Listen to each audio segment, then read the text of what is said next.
SuperTalk Mississippi media production.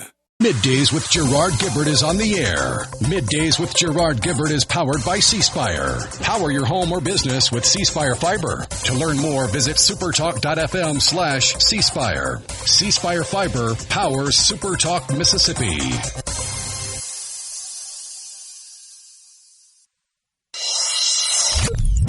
Get ready to go beyond the headlines and join a meaningful conversation with people from around the state. You're listening to MidDays with Gerard Gibert here on SuperTalk Mississippi.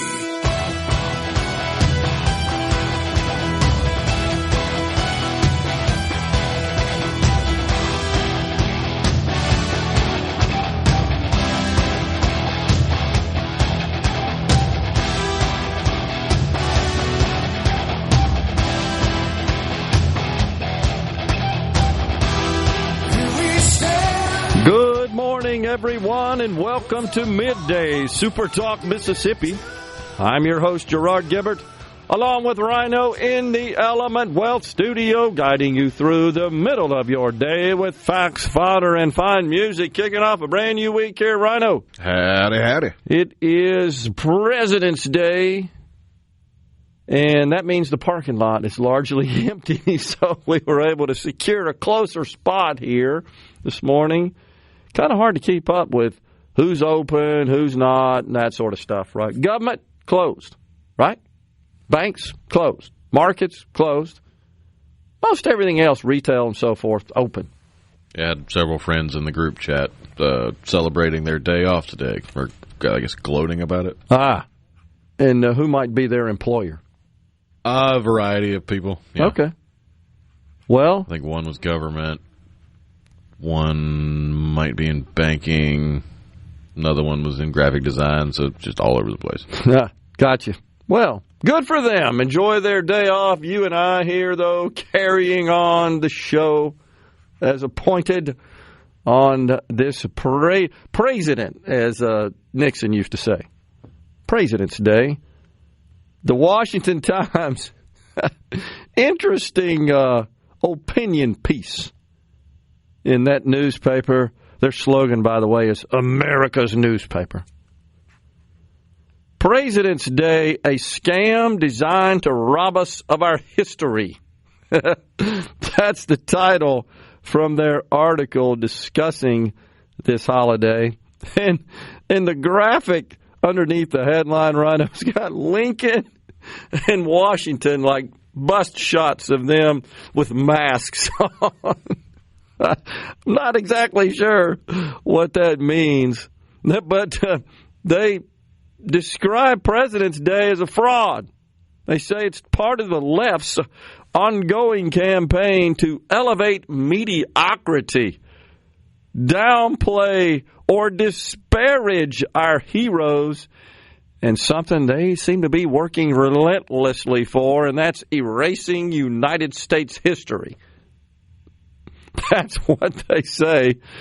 Said, we should be celebrating men such as George Washington, the father of our country, Abraham Lincoln, who arguably salvaged the country amid its greatest crisis, maybe the greatest crisis in our history. I don't think you could deny that when we had brothers pitted against brothers, as the common saying goes to describe the Civil War.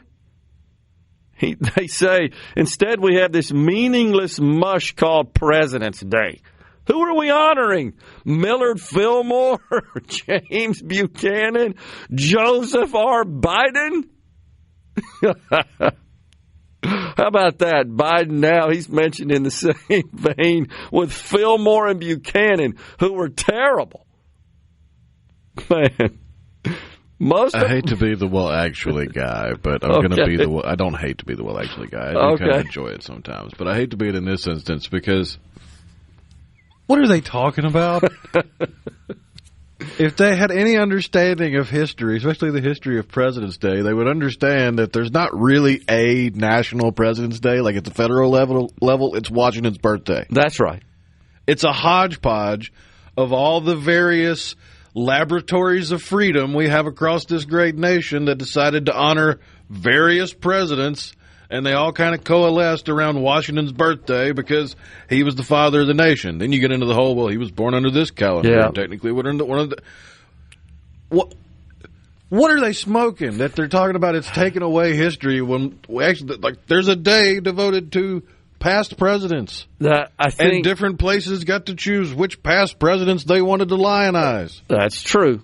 They're upset that Lincoln doesn't have a day. They think he ought to have one. So, there's a lot of history behind Lincoln's birthday, I should say, being celebrated as a holiday. Not officially. It would be, of course, February 18th today, pardon me, his birthday is February the 18th. So they're kind of... Lincoln's birthday? I thought that's what I saw. 12th. Okay. I misread that then. That's right. February 12th. Lincoln's real birthday. That's where the confusion is there's his real birthday and then the day when we were supposed to celebrate it, right? So some states do observe it, right? But it's not a national federal holiday. Oh, well. So they're calling for a recognition of his birthday as one of the holidays. They're just, this particular opinion writer is just upset that we're lumping all the presidents into one day, and he doesn't believe some of them are worthy of said recognition. How about that? I mean... Very subjective, obviously. That's assuming that President's Day is an honorific for all previous presidents. Well... And it's not. It's just an umbrella term for places that celebrate Washington's birthday, places that celebrate Lincoln's birthday, places that celebrate Washington and Lincoln's birthday. Heck, I think, was it Arkansas? They got some lady that they celebrate her birthday. That's Washington true. And her birthday. Yeah. Like, it's just an umbrella term. Yeah. I get it. They just believe that that's a sellout. This is just this one opinion writer. So, that's how it goes. February 12th, 1809. That was the President Lincoln's birthday. Interesting. Speaking of up there, presidents and government and so forth, the old shutdown. The TSA folks working right now without pay. Lawmakers on both sides of the aisle dug in over the Department of Homeland Security oversight. Oh, Chuck Schumer, he's something. He wants to end the roving patrols, enforce accountability, masks off, body cameras on. They're so clever, aren't they, with their little talking points? They can't even get their talking points straight sometimes, it seems, because they seem to be a bit splintered on the topic of body cams. That is true. Yeah, some want, some don't on that side of the aisle. That is absolutely true. But the partial government shutdown began Saturday after the Democrats and the president's team were unable to concoct a deal on legislation to fund the department through September. And it's because the Democrats are demanding changes on how they operate immigration enforcement officials. Now, the Congress is in recess until February 23rd, so I don't think anything's going to happen between now and then. TSA, FEMA, Coast Guard, Secret Service, ICE, Customs and Border Protection, all affected. Now, the ICE and Customs and Border Protection, they go basically unabated because the tax and spending cut law from last year provided a fair amount of money to those agencies, talking about the One Big Beautiful Bill Act. So they got some funds there to keep on operating.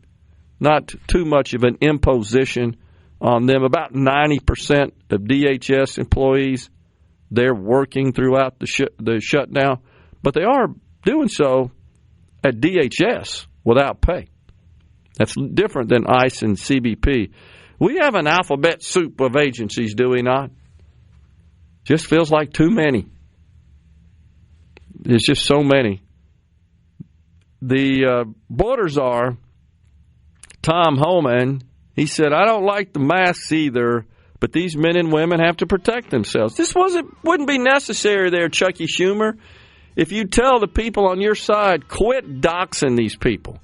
Quit vetting them and their identity. Quit showing up at their houses and following them around and harassing them. This would not be necessary. It's a real simple solution here. But no, they view them as the enemy. We're taking a break right now. It's Senator Daniel Sparks at 11:05. We're going to dig into the legislative session and some adjustments that he is proposing to the public employees' retirement system, mainly the return to work provisions. Coming right back.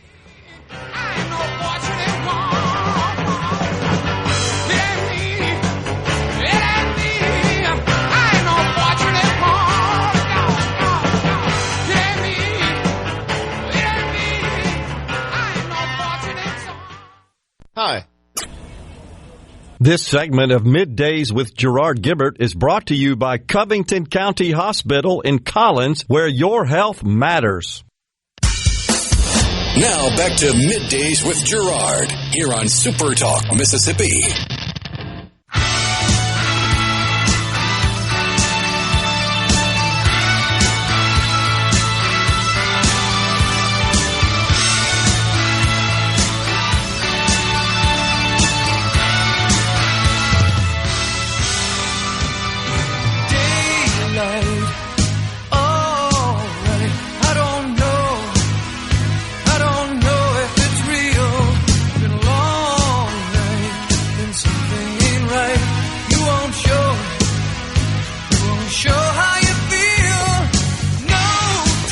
Lou Graham and Foreigner. Wow, what about X? It's still down? It had an outage this morning, right? It's been in and out, yeah. Yeah. Man, got a little work to do on that thing. Not really sure what the root cause. Haven't seen any reports on that yet. What about this Bitcoin payment blunder? You seen that? Take a look at that. $40 billion accidentally given away. It was pulled back and corrected. It was a botched prize giveaway from a South Korean cryptocurrency exchange. I got a little problem there. Just a bunch of prize payouts, a few bucks short. This was really a promotional campaign by a cryptocurrency exchange. The entire total reward pot was 620,000 Korean won. That's about $425. But made a little error, did a staffer for BitHumb. That's South Korea's crypto exchange, the number 2 crypto exchange. Didn't exactly distribute 620,000 Korean won or $425. Rather, due to a little typographical error, it was 620,000 bitcoins, which amount to about $40 billion.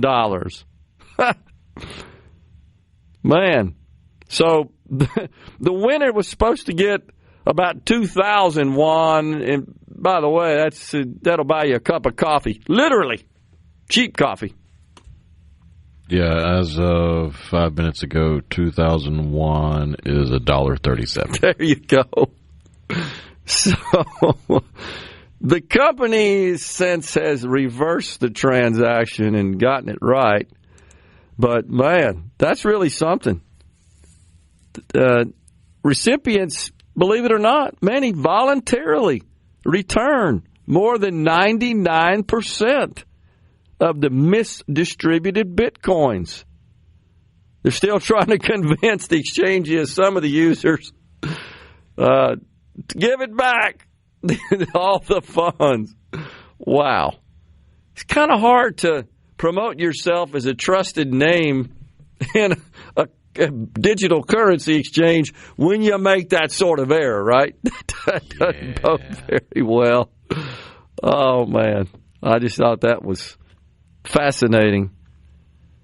Lots of talk, of course, always about the insatiable demand for electricity by the data center explosion in this country. And as I've said so many times, absolutely, that's a challenge.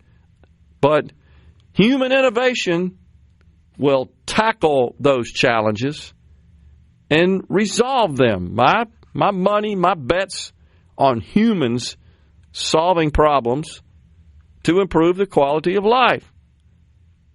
So think about this, a new idea that's got some legs, a network of orbiting satellites that are equipped with solar panels that, of course, harvest the sunlight, which, by the way, that's constant. They're not interrupted by night and cloud cover and so forth, weather, seasons. And then they convert that sunlight into electricity and transmit it wirelessly down to the earth using low-intensity microwave technology. And then that's converted back into electricity. Unlimited supply. This could be a reality pretty soon, believe it or not. This was a proposition by aerospace engineer Peter E. Glaser back in the 60s, but it was dismissed as science fiction, which is not surprising. But some people just have the ability to imagine using their God-given brains, and he did. Now, I can understand how just the concept of wireless transmission for something like power, electricity, would seem super radical, far-fetched. But we're so in the 60s, right? But we're so accustomed. Yes and no. Okay. I mean, Tesla had tinkered with the idea as far back as the late 1800s. So, I mean, that's true. That is absolutely true. But still, though, it wasn't like a mainstream idea. No. I think what I'm saying is people today could perhaps be a little more open to the idea and of the belief that it's possible because we're so accustomed to having this wireless connectivity. Now, connecting your phone to the wireless internet or to the internet via wireless transmission, that ain't nothing compared to using wireless technology to transmit electricity. But the concept is not as unfamiliar as it would have been in the 60s. That's the point I'm trying to make. Yeah, Tesla, way ahead. Up there with Da Vinci. I mean, just thinking about things the average person hasn't. You could say the same thing about Steve Jobs, who I happen to believe is the world's most prolific inventor. Famously said, did Steve Jobs, people don't know what they need until I tell them. Sounds kind of arrogant, but coming from him, I'd say it's not. He was thinking about things that sounded far-fetched, sounded crazy, but in his mind were not, and look what he's done for society. Sorely missed, of course, left the earth way too soon. But this is kind of cool. So space-based solar power has a lot of appeal. It could deliver continuous electricity, again, without any sort of interruption. That's really cool. So I think this may be a reality kind of on a prototypical basis. 10, 15 years? Just guessing. Maybe longer than that. Maybe sooner. I just think it's kind of cool. Again, just making the point that humans using the intellectual talent endowed upon them by the Creator are able to address these problems. The solution is never, we just got to stop it. We got to do without. Moratoriums. Seeing more and more of these so-called moratoriums, right, on data centers. And it's one of their new favorite buzzwords. Yeah, the moratorium. I just find it interesting that the same people who are promoting moratoriums are using data centers to promote moratoriums. I can't get past that. I know I've said that a lot. Like, dude, because these people are shameless. These are the same people that fly in their private jets to a compound carved out of the rainforest for them. I agree. To talk about climate change. It's very similar. I totally agree. I just find that just rather shocking that they're using these tools that they're opposing. Yeah, well, get off the internet, you idiot. Stop using the data centers to spread your moratorium. There's one guy, his name is, I'm not going to tell you his name. I'm not going to promote him.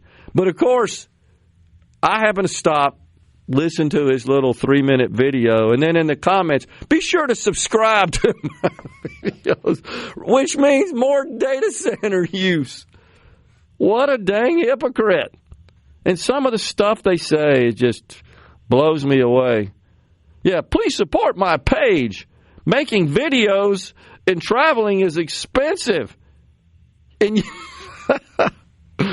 oh, my gosh.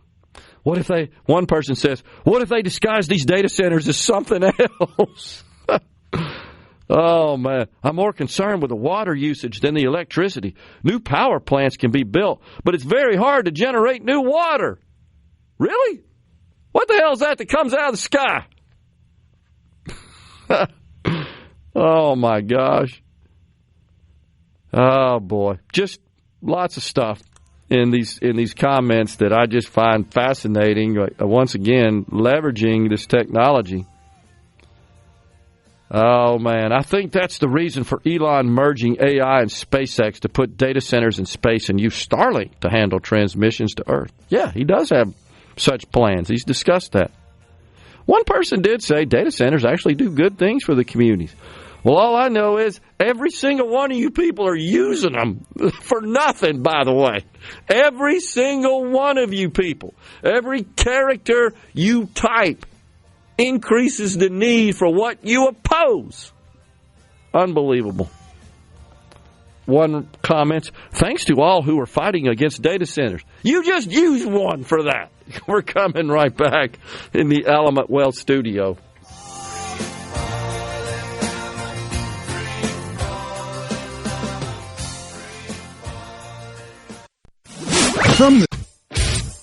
You're listening to Middays with Gerard Gibert, here on SuperTalk, Mississippi.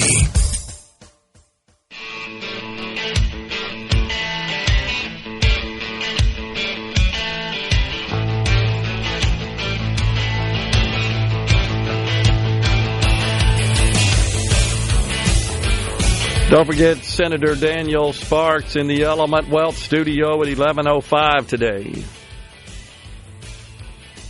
So on the C Spire text line, Paula Meridian says, yep, I'm out repairing appliances today. Just another day for us. Mose says the solar power from space has one big problem. The platform and signal needs to be able to avoid decades of space junk. I just got confidence, Mose. I hear you, that human innovation will address that challenge and figure it out.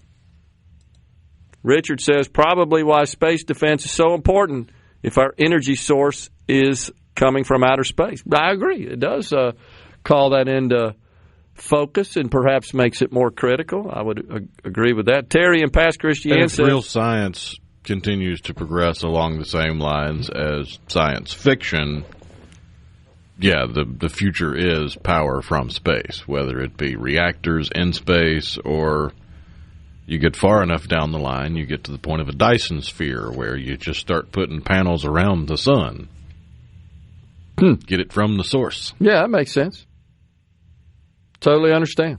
So, Terry and Past Christian, remember the computer engineer, programmer, and co-founder of Apple, Steve Wozniak. Steve Jobs marketed, Wozniak created. I hear you, Terry, but I think you have to give a lot of credit to Jobs for imagining and envisioning.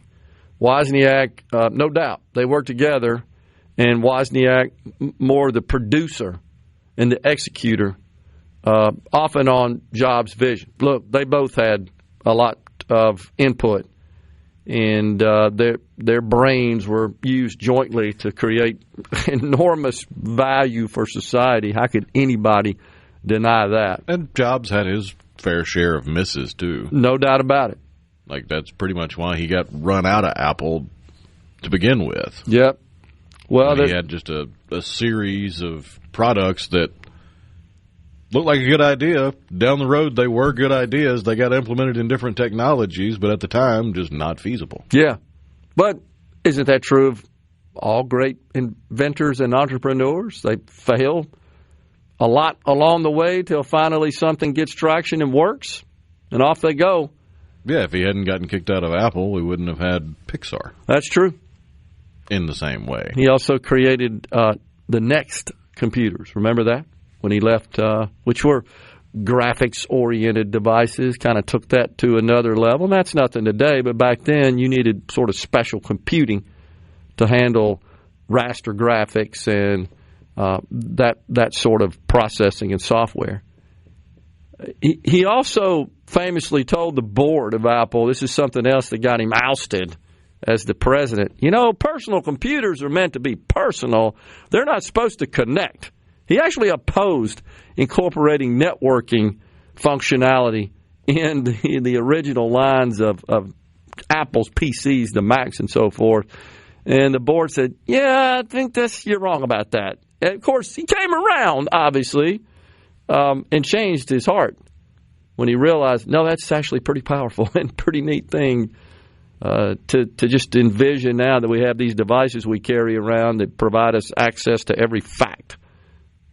And falsehood as well, known to man with a couple of clicks and taps. Really is incredible. I still maintain Wozniak has one of, if not the coolest business cards.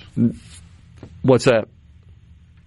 He has business cards or had business cards made that were a thin sheet of metal, laser cut out to look kind of like if you've ever put together a model boat or a model plane or a Gundam model or whatever, where you got the little pieces you can break off.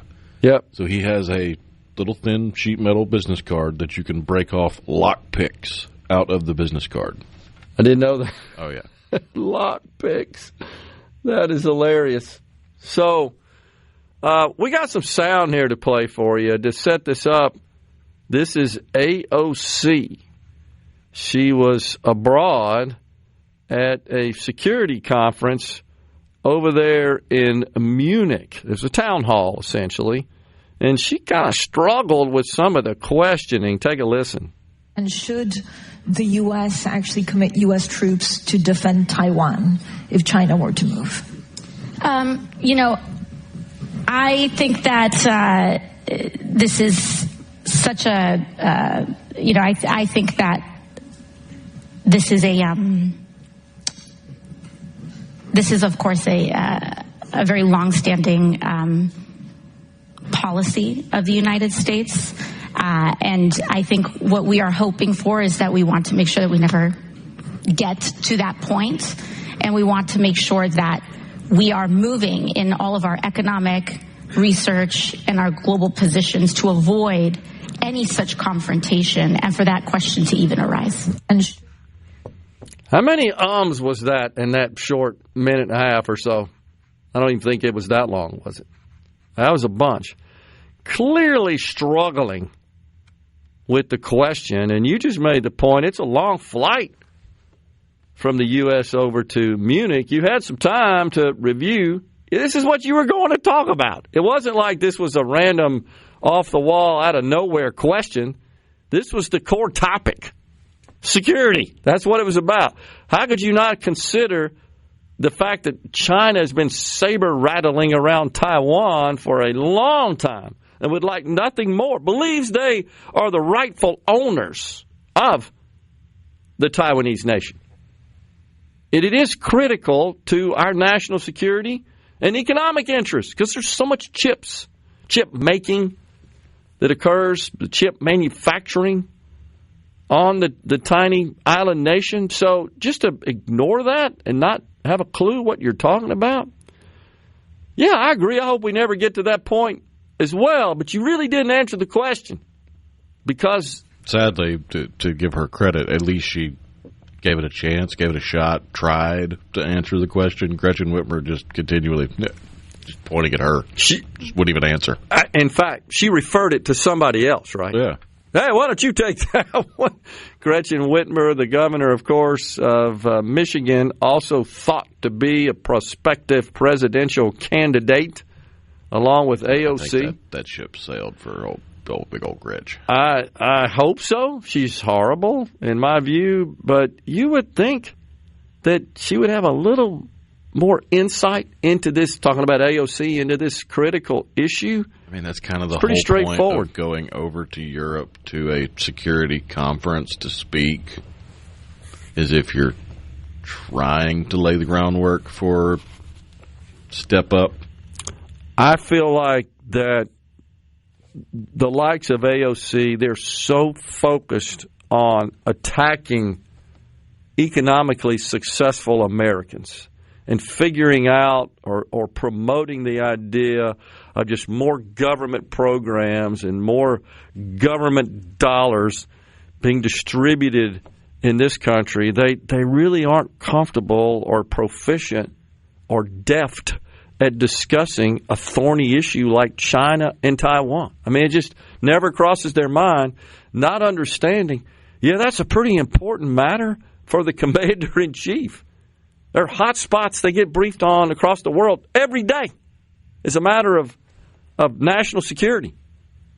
Every single day. This is what our intelligence does. And, yeah, we're constantly concerned about China making a move on Taiwan. And that would trigger some response from this country. Nobody wants to see full-scale war. I certainly don't. I don't want to go to war over Taiwan. But I also know that that could be a bad thing for this country and the planet if China invaded. I think the question to Gretchen was, what should be the right ending to the Ukraine-Russia war? She didn't really know how to handle that as well. But these are hot spots. These are concerns. And she needs to understand and be a little bit more familiar with the situation. She proved there she is not. Man, oh man. Most of all, great entrepreneurs and inventors are weird. Most all. That's on the C Spire text line. Yeah, I think that may be right. Just depends on how you define weird. They're eccentric. They're different. They're wired different. Have different personalities, different profiles.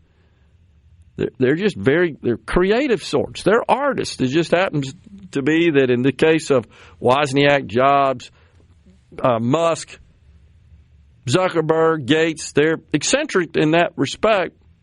Their minds work differently. Zuckerberg gets lumped in with everybody else because everybody's seen the movie. Zuckerberg stole Facebook. That's absolutely true.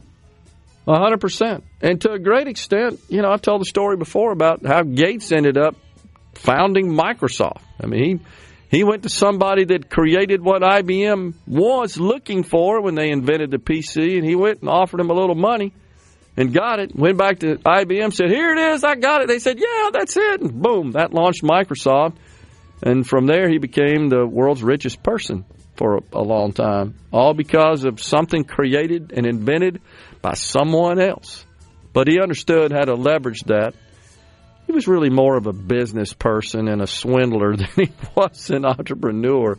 Jobs and Wozniak, pure creators, inventors, no doubt about it. Yeah, Zuckerberg did the same thing. Coming right back in the Element Wealth studio.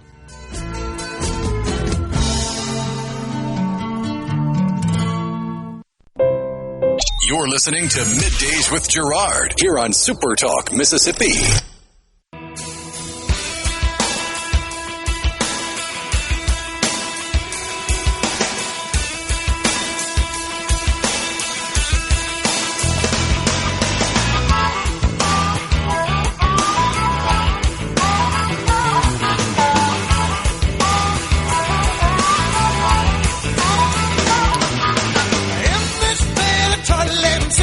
Welcome back, everyone. It's Middays from the Element Wealth Studio. Senator Daniel Sparks at 11:05 today. It's a short Monday. Short show Monday. Ricky Matthews, SuperTalk Outdoors at 12:05. CC in Senatobia says, my cell phone was working fine before all these new giant data centers started popping up, which tells me that's not what they're being built for. Well, they absolutely are, CC. You've got apps on your cell phone right now that are utilizing the underlying new functionality that's being powered by these new data centers. There's some 5,000 to 6,000 in the country already I should say, after the new wave of 3,000 is constructed and completed, we'll have about 5,000 to 6,000. Just depends on the time frame. The different reports on the number in production right now, usually the number's placed between 3,000 and 4,000, with another 3,000 under construction or in development in this country. 23 new construction sites were initiated in 2025. So, I hear what you're saying, but I can assure you that there's a lot of added capability and functionality in the applications that you're using, both on full-size end-user devices and your mobile device as well, that are relying on this additional capacity, additional functionality, additional power, no doubt, largely driven by artificial intelligence. Something else we should keep in mind is that when you hear all the boasting about our GDP, our economic growth in 2025, and the president's certainly right to do that, about 4.5% looks like on an annualized rate is where it's coming in at. That's incredible considering that during the Biden term, I think 1.6%, 1.8% aggregate GDP growth over his 4 years in the White House. About 40% of the growth in 2025 stems from artificial intelligence and data center capital investment. Massive amount of money spent on building out this capability. It is a matter of national security. If we just ignore it and say, hey, we're done, okay, well then China is going to continue making massive investments, and I have concerns right now. They're getting ahead of us because they're not concerned about the environment. They're not concerned about regulations. They're not concerned about how they're going to power, about consuming water, and any other negative, adversarial, deleterious aspects of the construction build-out. They're not concerned. All they care about is beating us, and they're in a race with us, and we are in them. You won't hear our government talk about it a lot. The president does. He issued, you recall, Rhino, a blueprint for artificial intelligence back in the fall, which includes ensuring that we have the environment that is conducive to building out the necessary infrastructure, and that's data centers and of course, electricity, energy, to power our data center future. It's a matter of national security, economic security as well. But our economic growth's largely being driven by this massive investment and build-out of the infrastructure necessary to support artificial intelligence. I believe that we're on the cusp of a major productivity boom. Already seeing it. It's one of the reasons why your real wages are up. That means your nominal wages, the amount you make, minus the increase in inflation, that's a net positive. That's real wages. This is all driven by productivity. And productivity is the only way to produce and increase wealth. And it's all of this innovation and all of these tools that are driving productivity in every single industry, every single endeavor, every single task, all being driven by this. We can't lose this war, and it is a war metaphorically. We can't lose it to China. That would be bad for America and the world for sure. So it's scaling up, but it does need to be done in a responsible and ethical and safe manner. 100%. That's possible. I believe we're doing that right here in Mississippi. I'm proud of the way Mississippi has handled this. Now, I've heard people, Rhino, actually say that their pacemakers stopped working as soon as data center construction started. I've heard that. There have been some complaints about the dust that is being blown up because of construction. Now, it doesn't matter if you're building a factory or a distribution facility or a shopping center or a Walmart or a data center. When you're disturbing the earth, the dirt, the dust pops up. I'm not making excuses for it. I'm just saying that that's not unique to data centers, right? I mean, construction is construction, and that does involve moving dirt around. But it's temporary, and, yeah, it needs to be addressed. I certainly understand and appreciate that. Don't want that to be an imposition on anyone, and we've got to be careful and responsible in where we locate this. So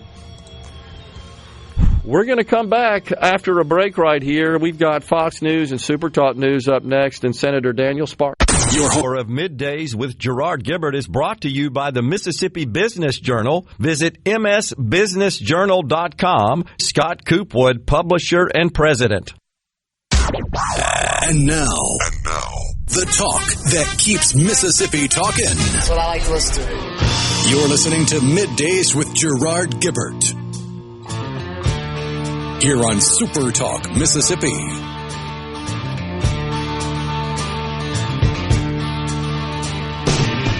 Winter is here again, oh Lord. Haven't been home in a year, I hope she heard. Welcome back, everyone. It's hour 2 of Middays on this Monday.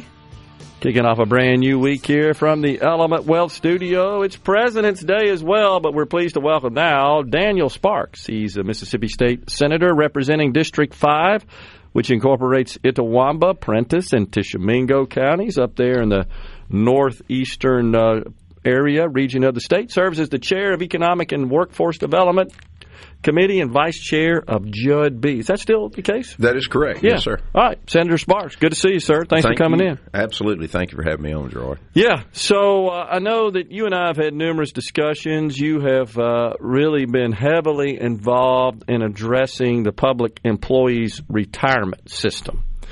And you've had some innovative, novel ideas on how to do so.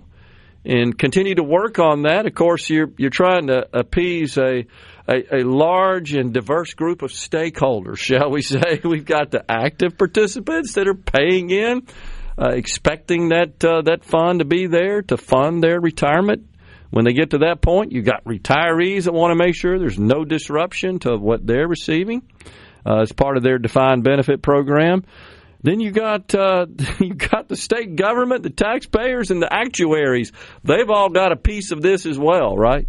That's 100% correct. And I think if you look at the 140 or so thousand state employees and the 100,000 or so retirees, then you think about their spouses, children, parents, et cetera, your number probably gets closer to about a third of the population. Yeah. And then you have, like you said, 3 million Mississippians, taxpayers, and the government trying to say, what is the proper process for the retirement system? Well, the first thing is honor your word. Do what you said. The agreements that have been made with employees that are retired today or working today, we have to pay what we agreed to do. And that was kind of where I started from. Nobody wants to take up the mantle of PERS because it is so polarizing. But once we, saw from the board repeatedly a request for a new tier, sustainability being questioned by the actuaries, by the board, and just by simple math, it was like, how do we, number one, honor that first promise to say, let's do what we said we would do for everyone, but also stabilize the system going forward. And that's what we've tried to do. It's been very comprehensive. We talked about reform last year. The board supported the reform, and we were able to do that. There's been a lot of conversation. It's a very complex matter, so there's some misinformation clearly that's out there. And then there were some things that we wanted to do better that maybe we found a pathway to do that. So So it's been very intentional to honor the commitment, but also stabilize the system and to do it as a comprehensive matter. You know, when I tell people we reined in ORP, most people don't know what I'm talking about. Basically, though, we generated what will end up and be hundreds of millions of dollars going to PERS that rightfully should have been in PERS. And we used that money this year to do one of the 6 bills that we have that the Senate has passed, to take the unreduced retirement years of service from 35 to 30. That had been kind of a focal point. I've had regional meetings across the state with first responders, education, people of that magnitude, and that 35 number was just a sticking point. What they don't realize is we actually inserted that number. The plan that came over from PERS had no term of years. You'd had to wait till 62 like you would back in the day with Social Security. But we saw that we could pay for that, because my 2 questions are always, what does it cost and who's going to pay for it? So we know what it costs and we know how we're going to pay for it. So we've moved that from 35 to 30. It's not as far as some people want us to go, but I think it's the right first step. We had a really good meeting with the heads of all the first responder agencies with the Lieutenant Governor last week. They were very gracious. They have dialogue. They still have what they want that is unique to their community, and I respect that it's unique to their community, but also have to remind them we're all in the same PERS together. You know, Alabama has about 8 different retirements. Yeah. We don't have that. It's not the way it was set up. But that was a big piece this year. And, of course, funding. I promised if we reformed, funding would come. We passed $1 billion funding bill that people are very well aware of. And then there's a lot of discussion about... Senate has. The Senate. I'm sorry. Yes, Senate has. And let me be very fair. Chairman Zuber on the House side invited me to participate over the summer in the House PERS meetings. They have been very much in communication. Chairman John Reed and Carl Oliver both serve on the PERS board with me as legislative liaisons. They have been a great source and resource and continue to work with those folks as well as some other people on the other end of the House. Just to try to make sure we're getting it right. Now, what we also did this year, because there was a lot of consternation about a COLA in Tier 5 not being guaranteed, and you understand the actuarial impact and the funded percentage, but at the end of the day, the guarantee was a concern. Although Alabama, for about a decade, has done it like we proposed, where annually the legislature would vote, and that's how we used to do it years ago. But we've put $50 million toward a pre-funded COLA. You're a decade away from any Tier 5 retiree who would have a COLA, and you're many years away from having much of a population. So we decided to do what I believe is very conservative, put away money today for an expense tomorrow and let that money grow invested by the folks over at PERS. So those are 3 pieces. 2 other bills the PERS board has asked for years is the net pension liability, legal obligation, and then the Roth catch-up. Our state employees have a little quirk in state law that's keeping them from being able to fully appreciate their ability to do Roth catch-up provisions. So all 5 of those bills are non-controversial in my opinion. Most of them have gotten 50 votes, 49 votes. For some reason, I think it may have been a lack of understanding, but there weren't but about 37 or 38 votes on our Tier 5 COLA. Explain to the folks the Roth catch-up. Yes, the Roth catch-up is just a provision where any time someone can put away money today that's not taxed, it's tax deferred, that's beneficial. And you have a certain amount the IRS lets you do each year. But then if you get a little older, as you're getting closer to retirement, they'll let you do some catch-up contributions so you can put more money away today for your retirement. If you didn't max it out. You didn't max it out earlier. Years prior. And that's all optional. Yeah. This is just a tool. Our state employees deserve to have the right to be able to do that if they see fit. Right. And that's outside of PERS. But those 5 pieces, they're all single subject bills. We complain in Washington. They always do these comprehensive omnibus, hide something in it bill. Everything in these bills is straight up and I believe are supported by the majority of people that look at the PERS functions, and a lot of them endorsed by the PERS board. The last one's probably the more complex. I heard you mention earlier in your show. go. But this is a bill for return to work, and I've seen some, social media commentary, they have to return to work because you didn't pay them enough or retirement's not good enough. This is a direct request from retirees. This is a direct request from small-town government. I've had meeting after meeting, including with law enforcement, who've been asking for this for years. You get back to the 25-year retirement, which I'll agree with some of my colleagues on the other side of the aisle who've gotten up and said, 25 years was a mistake. That's a short period of time. I'll be 52 in May if the good Lord lets me get there. A lot of my friends have already retired. Now, when I say retired, they've stopped doing the state job they had and started their PERS check, but they're still working. They're still gainfully employed. And what we've done, we have lost all of this institutional knowledge and capability that we could return to work.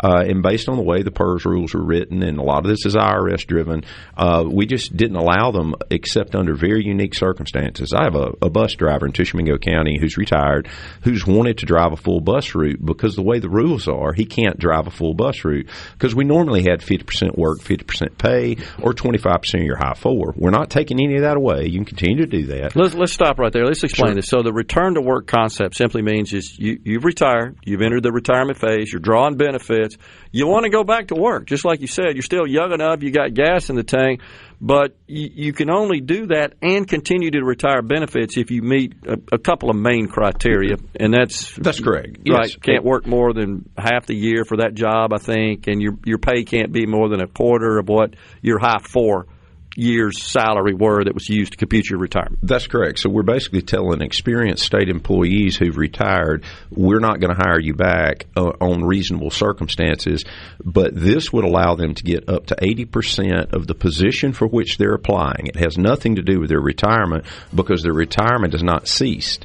Normally, if you come back full-time, you'd have to stop your retirement, and we didn't want people to have to do that. This will allow us to fill open positions across state government, K-12, local public works, first responders. It is a major priority of the first responder community, and it is a good piece of legislation that's cash flow positive for PERS. One other caveat, we're going to break. We'll come back, continue the discussion. Have to wait 90 days as well. We're cutting the 90 to 30. To 30. Yes, I want to get that in there. We got Senator Daniel Sparks in the Element Wealth studio coming right back.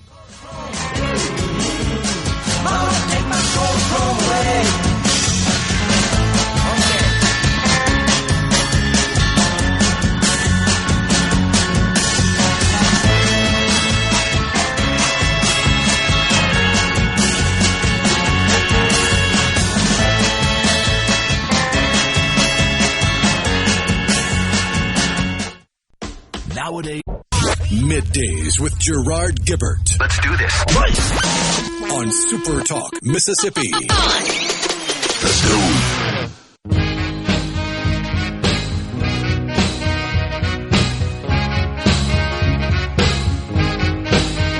We're back with you in the Element Wealth studio with State Senator Daniel Sparks. Okay, we're talking about PERS and this idea, the proposal you've made to amend our return to work policies and rules right now, which are fairly restrictive, honestly. And you believe we get more people to return to work by making these adjustments, implementing these rules. And you've worked with actuaries, my understanding, and talking to you offline, that indicate this really wouldn't come as a net cost to the system. I think at the end of the day, it is a net positive. Now, what keeps them up at night is changing assumptions. So people that are active today who could retire, who have the years in, because you have to reach either the 25 or 30 years, whichever tier you're in, to have an unreduced retirement to be able to return to work. They're worried I will change the behavior that people will retire who wouldn't retire otherwise. But what they're not thinking about is the 100,000 people who are already retired. I'm not changing their assumption. They're the ones who are going to come back to work, and that's going to be certainly like a cash infusion to PERS. And ultimately, even the decision if someone retires early, it cash flows. And they admit that, but that's the problem with actuarial assumptions. if they assume incorrectly, they drive the numbers one way or the other. So it's good policy at Maths, and they've been very gracious. The board has been very gracious to go through a lot of these discussions. One of the things in return to work, like you said, we're trying to draw people back in. A big thing that people need who've already, quote, retired and are drawing their PERS is they got to have health insurance. So if a guy retired at 47, he's still 15, 16, 18 years away from being on some type of state Medicare. Medicare, particularly 18 years if he's at 47. Yeah. But they're working somewhere a lot of times just for insurance. Well, under the return to work, this allows the employer to offer to pay part or all the insurance. Got a question on the floor that said, can't you get insurance through PERS as a retiree? You can, but I looked the prices up and I gave it to the senator that asked. I said, this is very expensive. You got to pay for it. Oh, yeah, you got to pay for it. You're not an employee. That's why the 80% is kind of the sweet spot. You're getting 80% of the position of what you are applying to go back to return to work for, and you're in a position to be able to get health insurance, and you don't affect their drawing of their retirement. So I think it's a win-win. Now, we did have a couple of exclusions. Elected officials cannot do this. We're not lacking for elected officials, that's for sure. K-12 superintendents, we're not lacking for superintendents, and administrators at community college and universities. We're talking about spots in state government where we have vacancies, and the working people of Mississippi, not elected people. Not to say elected people don't work, but we're Teachers talking about a big the teacher. The largest occupation. That's great. In state government. They're 41 to 42% of the entire PERS community. Local governments are about 21%. So the lion's share of employees are district employees through the K-12 system, and then you have cities and counties that are about 21, 22%. So it offers good things for them, and especially when you're in the rural area like I am. You have people like in public works, they know where every pipe is, they know where every problem is, and when they retire, you lose all that institutional knowledge. The good thing is it's up to 80%. If you don't want to come back full time, if you want to come back and negotiate with your employer for a lesser period of time, that's fine. But we will be able, and I look at the AG's office, I look at the Treasurer's office, MDEQ, DFA, all of these individuals, DOR, they have people who retired with massive institutional knowledge for customer service, because at the end of the day, state employees are supposed to serve the people of the state of which they work for. And so I think that opens the door. And so explain to the folks, the employer continues to contribute on that pay into the fund. That's correct. And that is the key piece to make sure with PERS is made whole, is that the employer is required to contribute the employer side and the employee side, because IRS rules dictate if you're drawing out of a system, you cannot be contributing into that system except in some very limited circumstances. So the 19.9% employer rate, where we will be in about 2 years, and the 9% employee rate will be put up by the employer. Well, if they're at 80% of the PEN position and they're paying both sides of PERS, and the employee is able to participate in health insurance and draw up to 80% of the wages, we believe it will pull people back. And this is not me believing or elected officials believing. This is employers telling me, yes, I could hire. I asked that in several of my appropriation subcommittee meetings that I was in attendance. Could you hire back people? And what this will do in the long run, it will cut down on some of the contract labor that we are paying for across the state. We're paying above market for contract labor for open seats, and we're not getting a PERS contribution. So I do believe this is very much a positive cash flow position for PERS. It is also a new benefit to Tiers 1 through 4. It is a benefit that they currently don't have. It is an option they don't have outside of the 50-50 or 25% of your household. Very limited. So I think it's a good opportunity. I think we will see people take advantage of it. I've actually had people text and call me, hey, do you think this is going to become law? Because I really want to come back and work. I'm excited about this. So it's a good opportunity, and I look forward to working with our colleagues on the House side. And just when you work through the math, and you did a model, you shared that with me, when you work through the math so the folks will know, what it means is that if they retired early, pulled that forward a little bit, so they're drawing retirement benefits for a longer period of time, although their benefits less, because it could be because of the years of service factor, right? Into that 100%. It's the same decision a person makes every year that has the amount of years in to retire. Do I want to stay and raise my percentage, or do I want to retire and start drawing my money? Yeah. Same decision people had to make when Social Security, gave you a little more money if you waited till 67 instead of 65. So that's a decision each employee can make, and certainly is their choice to make. They can stay right where they are, just like they are.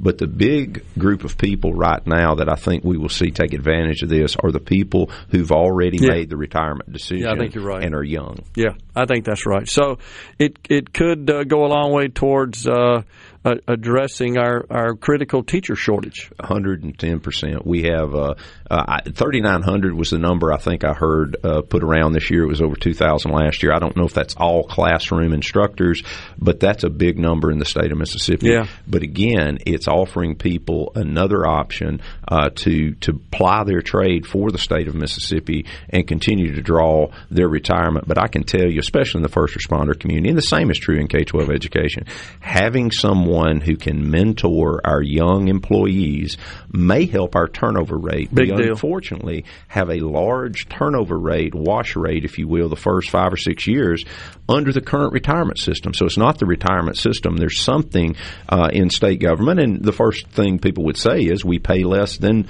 private industry, and that's true across all government. But it is an opportunity that we have to put seasoned people, experienced people with institutional knowledge back into the roles to serve the state of Mississippi.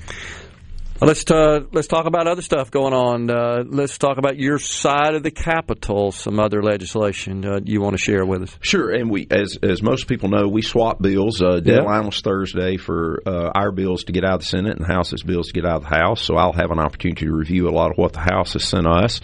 But coming out of the Senate, there's some good stuff. Scott Delano and others, Chairman Hobson, the Lieutenant Governor, has worked very hard on Senate Bill, I believe it's 2632, that addresses MEMA. This is going to be a theme going forward, Gerard, and one you understand is that the federal government is approaching $40 trillion in debt, and this administration is trying to rein in wasteful spending, fraudulent spending, all of those different mechanisms. But they're doing that by raising thresholds or lowering amounts that are coming. This is one of those things where, as we understand the law to change, the threshold for a MEMA disaster or a state disaster will go from $5.5 million to $22 million. So based on the recent storm we had that really devastated North Mississippi, the debris removal costs are astronomical. Cities and counties don't have this money in their little rainy day funds, if you will, if they have a rainy day fund.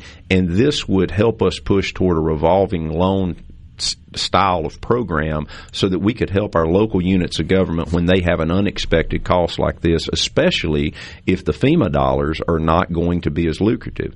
Same thing is true with what we're dealing with on income verification with SNAP. This federal administration is cracking down on fraud and errors. There's an error rate on income verification. All the states currently exceed the error rate. If we don't get our error rate down, it will cost the state of Mississippi $128 million annually. So we have a piece of legislation that looks at whether we need to be a change reporting state or not. We're the only state in the nation left. There's some headwinds on that because some very good legislation in 2017 created that environment. Well, what was needed in 2017 was likely that legislation. But under this administration at the federal government, they are doing the things that we all ask them to do as conservatives. Stop the wasteful spending. Well, where do we think the wasteful spending is going?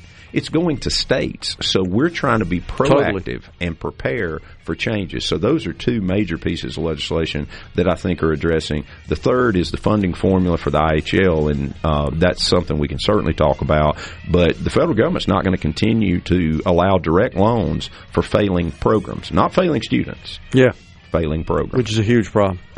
We got to modernize our systems that are involved in this income verification and vetting. It's got to be more proactive and more automated and access more data and use the technology that's available to us. 100%. Senator Daniel Sparks has been our guest. Appreciate you coming on. Thank you, Gerard. Yeah, man. Coming right back in the Element Wealth studio.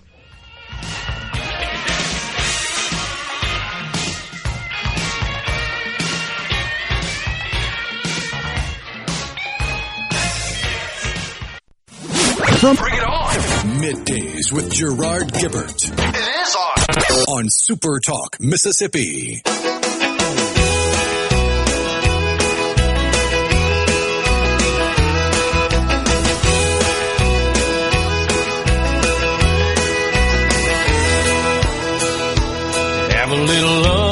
The great Alan Jackson bumping us into this segment. Appreciate Senator Daniel Sparks for coming in.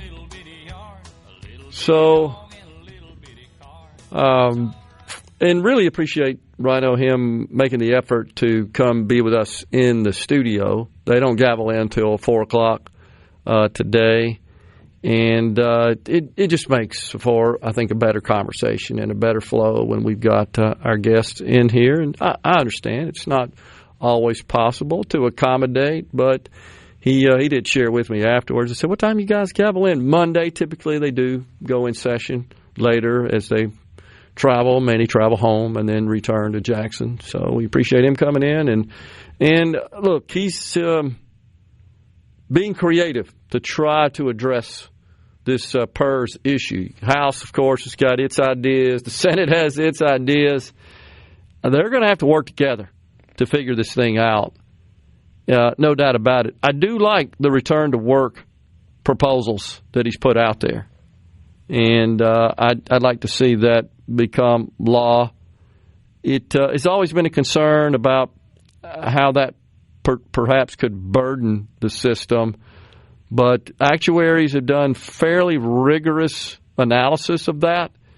And in talking to, which is the right thing to do, go out and talk to people. Hey, look, if this were the case, how would that affect when you choose to retire? And so in doing that research, what they've determined is that a lot of people would perhaps pick a retirement date of about 4 years earlier, which means that they're drawing benefits for 4 more years, but their benefits are lower. But then, of course, we're paying them a salary to go to work, and the employer is paying contributions on that salary. So that all nets out, right? You've got to also inject some actuarial assumptions into life expectancy. That's what actuaries do to figure all that out. So it looks like about 15 years to make it cash flow. So it makes sense to me. On the C Spire text line, Joey the trucker says, I tried to come back, but they told me I couldn't work but 20 hours a week as a truck driver. That's right. That's in accordance with the current rules. Joey, that really two conditions to be eligible to return to work. First, 90 days. Got to wait 90 days after you've entered the retirement system and to begin to receive benefits, I should say. You can't work a period of time that exceeds 1/2 of the normal working days or hours for the position to which you return to work. And then you also can't work long enough in any fiscal year to earn more than 25% of the retiree's average compensation that was used to calculate their benefit. So that's why, Joey, you were restricted to those 20-hour weeks. And that's what the senator's trying to change with this legislation. And that just took some work, and he pushed for it to do some actuarial analysis. Hey, is it really that big of a difference, if under the current rules? But if we change those rules to allow 80% instead of the 50%, which is pretty much what's affecting Joey here. So what that would mean, Joey, is that you could work 32, perhaps, presumably, hours a week and still be good to go to take your benefits home and earn pay. So you'd earn more pay, keep your benefits, and you get to work more if that's what you want to do. So that's the idea. John in Pontotoc says a lot of times the state employees don't get a raise, but the retirees get a cost of living adjustment raise. The local cities, I see what he said. He said earlier, did John, he sent us a message about the COLA is for retirees, but the folks that are actually working often don't get a raise. And he's right. They get one. The local cities, counties ought to be charged at least a portion of the cost of living. Well, they would tell you they do, John, in their contribution. Because the way it's supposed to work, as you know, Rhino, the theory is that the amount that the employer and employee pay into the system during their working years on their salary is supposed to be actuarially sound and sufficient to pay their benefits, including the annual COLA.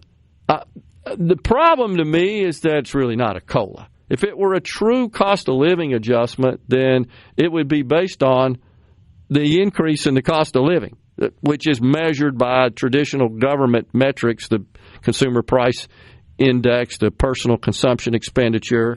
Those two are the primary statistics used for that purpose. But it's not. It's automatic. And that's why, honestly, it's a great benefit for those receiving it, but it's also the reason that the program is facing insolvency, because there was really no funding contemplated for that. It was all based on assumptions that these tremendous returns earned in the 90s when these provisions were implemented would continue indefinitely. Returns I'm talking about on the investments that the fund makes. And that hasn't been the case. It still does pretty well, honestly, about a 9% on average. That's pretty consistent with market return on investment over the last 10 years, but not really sufficient to cover base benefits plus this annual guaranteed adjustment upward.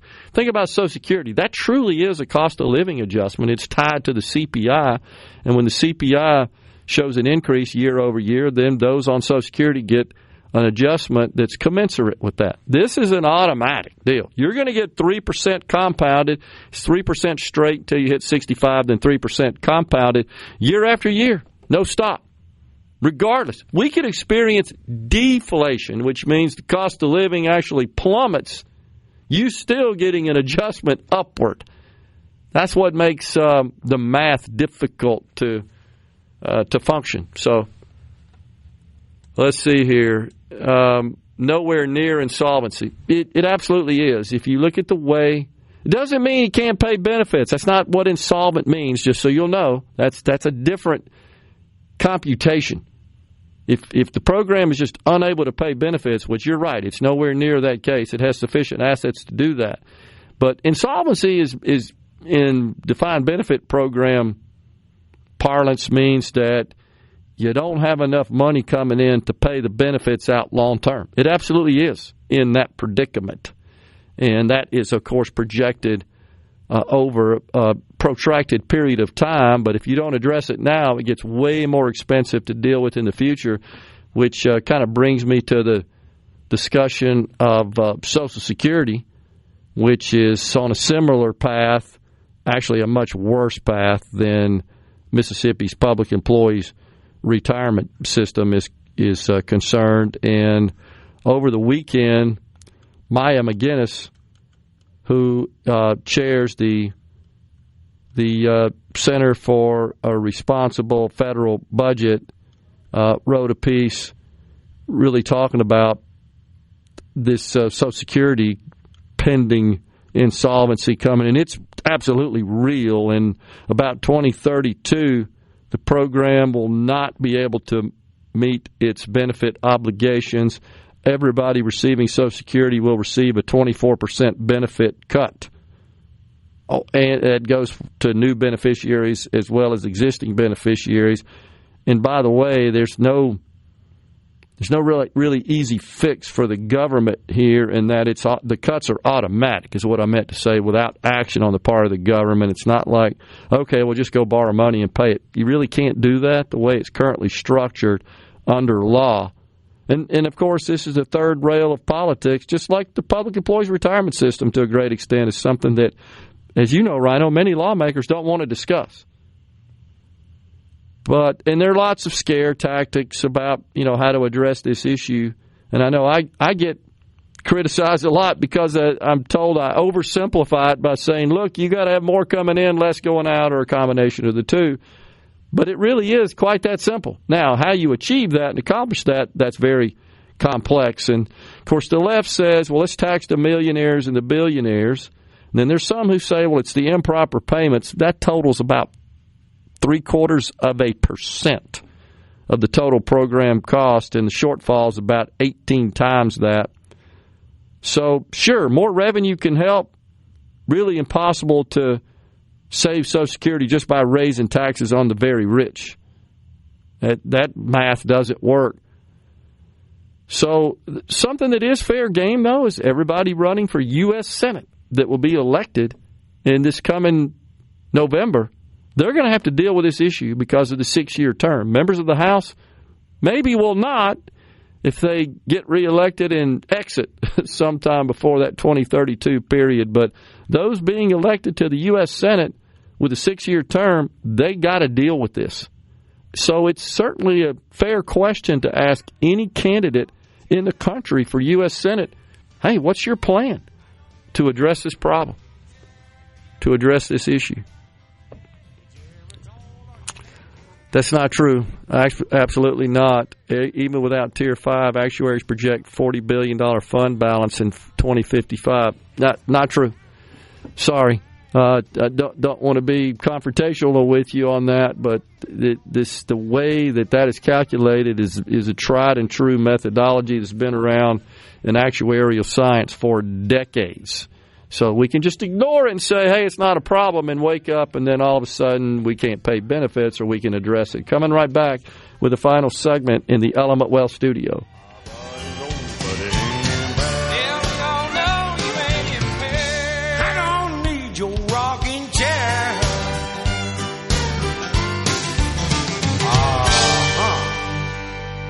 Up of Mississippi. Are we going to do this? Middays with Gerard Gibert.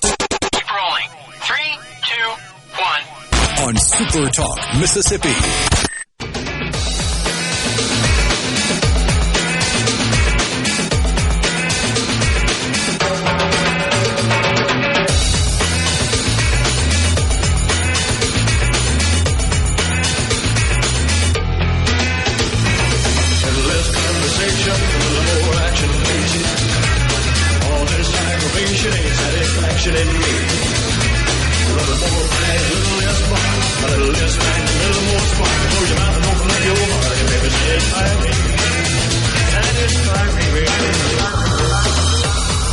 Welcome back, everyone. It's Middays from the Element Wealth studio. It's a Monday. That means this would be our final segment today. Ricky Matthews, Super Talk Outdoors, comes your way at 12:05.